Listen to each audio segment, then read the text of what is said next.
TNPSC maths plus ரீசனிங்கில் எப்படி 25 out of 25 எடுக்குன்னு சொல்லி நிறைய பேர் டவுட் கேட்குறீங்க. ஃபர்ஸ்ட் நீங்கள் என்ன பண்ணணும், இவ்வளோ நாள் எல்லா சம்மும் ஓரளவுக்கு பார்த்துருப்போங்க. இனி இருக்கக்கூடிய டைமில் எப்படி பர்ஃபெக்டாக யூஸ் பண்ணணும். நம்மளுக்கு மேக்ஸ்லேருந்து 15 கொஷின் இருக்குங்க. அதே ரீசனிங்லேருந்து 10 கொஷின் இருக்குது. ஓகேங்களா, ரீசனிங்கை பொறுத்தளவு 10 கொஷின் நீங்கள் ஈஸியாக அப்ரோச் பண்ணிடலாங்க. உங்களுக்கு ஓரளவுக்கு மேக்ஸ் நாலேஜ் இருந்துச்சுனாவே போதும். நீங்கள் அதெல்லாம் ஈஸியாக லெட்டர்ஸ் ப்ராப்ளம், அது இல்லாமல் தருக்கவியல், கார்னியல், டைஸு, இது மாதிரி ஈஸியாக தான் எண் வரிசை அது மாதிரி தாங்க இருக்குது. நீங்கள் ஓரளவுக்கு கொஞ்சம் எஃபெக்ட் போட்டிங்கனாவே அதில் 10 கொஷினில் 8 கொஷின் கண்டிப்பாக போட்டுடலாங்க. ஒரு 2 கொஷின் தான் உங்களுக்கு கொஞ்சம் லாஜிக்கல் திங்கிங்காக இருக்குது, கொஞ்சம் நல்லா யோசிச்சு அண்டர்ஸ்டாண்ட் பண்ணி போடுற மாதிரி இருக்குது. ஓகேங்களா, அந்த 8 கொஷின் நீங்கள் ஈஸியாக அப்ரோச் பண்ணனா அந்த 8 கொஷினில் எந்த ஒரு மிஸ்டேக் பண்ணாமல் பாருங்கள். ஓகேங்களா, அந்த 2 கொஷினையும் அந்த இடத்துல லாஜிக்கலாக எப்படி திங்க் பண்ணீங்க, நிறையா கொஷின் நீங்கள் ரிப்பீட்டாக போட்டு பழகினீங்கன்னா, ஒரு ப்ராக்டிஸ் பண்ணினீங்கன்னா அந்த இடத்துல அது ரொம்ப ஈஸியாகவும் இருக்குது, அப்ரோச் பண்ணுறதுக்கு ஓகேவாக இருக்குங்க. இது ரீசனிங் டாபிக். மேக்ஸ் டாப்பிக்கை பொறுத்தாலும் நம்மளுக்கு 15 கொஷின் இருக்குது. மேக்ஸ் டாபிக் படித்தான் கேட்பாங்க. நீங்கள் என்ன பண்ணீங்கன்னா, ஒவ்வொரு டாபிக் கம்ப்ளீட் பண்ணி முடிச்சிட்டிங்கன்னா ரிவிஷன் பார்ப்பீங்களா, ஒவ்வொரு டாப்பிக்காக மேக்ஸ் டாப்பிக்கே ரிவிஷன் பண்ணும்போது அந்த டாபிக் முடிச்சோடனே ப்ரீவியஸ் கொஷின் 1 or 2 ட்ரை பண்ணி பாருங்கள். உங்களால் அப்ரோச் பண்ண முடியுதா, ஹேண்டில் பண்ண முடியுதான்னு சொல்லி பாருங்கள். ப்ளஸ் வந்து ஸ்கூல் புக் சம்மும் இருக்குமேங்க.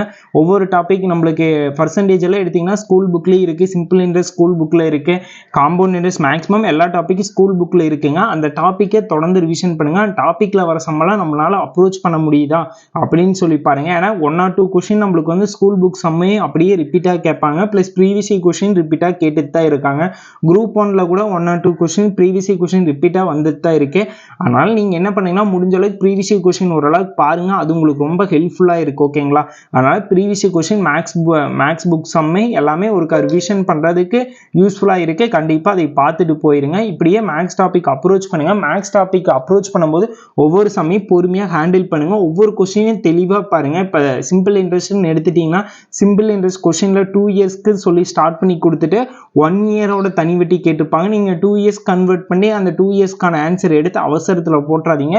கொஸ்டினை 1 டைமுக்கு 2 டைம் படித்து பாருங்கள். படித்து பார்த்து உங்களுக்கு என்ன டீட்டெயில் தெரிஞ்சதோ அதை வந்து பின்னால் ஒர்க் அவுட் பண்ணுற போது கிவனில் போட்டு எழுதுங்க. அப்போ தான் உங்களுக்கு வந்து ஒரு கிளியராக ஐடியாஸ் எல்லாம் கிடைக்கும். நீங்கள் அவசரத்தில் கொஸ்டின் பார்த்தோன்னே நம்மளால ஈஸி தான், இந்த கொஸ்டின் ஈஸியாக போடலாம் அப்படின்னு சொல்லி பார்த்தீங்கன்னா நிறைய மிஸ்டேக் அவசரத்தில் பண்ணுவாங்க யாராக இருந்தாலுமே. அதனால் பொறுமையாக கொஸ்டினை ஹேண்டில் பண்ணுங்கள். ஒவ்வொரு கொஸ்டினும் நமக்கான ஒவ்வொரு போஸ்டிங்கை வந்து நம்மளை கொஞ்சம் ஹை லெவலில் கூட்டிகிட்டு போகணும்னு நினச்சி ஒவ்வொரு கொஸ்டினையும் பொறுமையாக அப்ரோச் பண்ணுங்கள். அதுதான் உங்களுக்கு ரொம்ப யூஸ்ஃபுல்லாக இருக்குது. அதனால் டைம் வேஸ்ட் பண்ணாதீங்க. ஒவ்வொரு டாப்பிக்குமே டக்குன்னு கவர் பண்ணி முடிச்சுட்டு அந்த டாப்பிக்கோட ப்ரீவியஸ் கொஸ்டின், ஸ்கூல் புக் சம்மு, இப்படி ஒவ்வொன்றா அப்ரோச் பண்ணிட்டு போனீங்கன்னா நீங்கள் ஈஸியாக கிளியர் பண்ணுறதுக்கு உங்களுக்கு மேக்ஸ் ரொம்ப யூஸ்ஃபுல்லாக இருக்குது. இப்போ தமிழ், மேக்ஸ் இந்த ரெண்டுமே உங்களுக்கு வந்து தமிழ் 100 கொஷின் இருக்குது, இது 25 ப்ளஸ் ஜிஎஸ்ல வந்து ஒரு 5 கொஷின் ஒரு 8 கொஷின் ஆட்ட தமிழ் ரிலேட்டடாக வர சான்ஸ் இருக்குங்க. இதனால் இதுவே பார்த்தீங்கன்னா உங்களுக்கு 130 கொஷின் ப்ளஸ் இருக்குது. அதனால் இந்த டாப்பிக்லாம் நீங்கள் மிஸ்டேக் பண்ணாமல் வச்சுருந்தீங்கனாவே ஜிஎஸ் ஓரளவுக்கு அப்ரோச் பண்ணிங்கனாவே நீங்கள் ஈஸியாக பிளேஸ் ஆஃப் போஸ்டிங் எடுத்துடலாம்.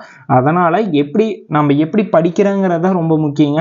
சிலபஸ் ஃபுல்லு கவர் பண்ணணும்னு சொல்லி அவசியம் இல்லை. நீங்கள் ஈஸியாக போஸ்டிங் அச்சீவ் பண்ணக்கு எந்தெந்த டாபிக் எப்படி அப்ரோச் பண்ணுன்னு சொல்லி ஒரு ஐடியாஸ் எல்லாம் இருந்துச்சுனாவே போதுங்க, நீங்கள் ஈஸியாக கிளியர் பண்ண முடியும். அதனால் டைம் வேஸ்ட் பண்ணாமல் நீங்கள் இருக்கக்கூடிய டைமை யூஸ்ஃபுல்லாக பண்ணுங்கள். உங்களுக்கு ரொம்ப யூஸ்ஃபுல்லாக இருக்குது. ஏதோ டவுட் இருந்துச்சுன்னா மறக்காமல் கமெண்ட் பாக்ஸில் கமெண்ட் பண்ணுங்கள், நாங்கள் ரிப்ளை பண்ணுறோம். Thank you guys, thank you for love and supporting.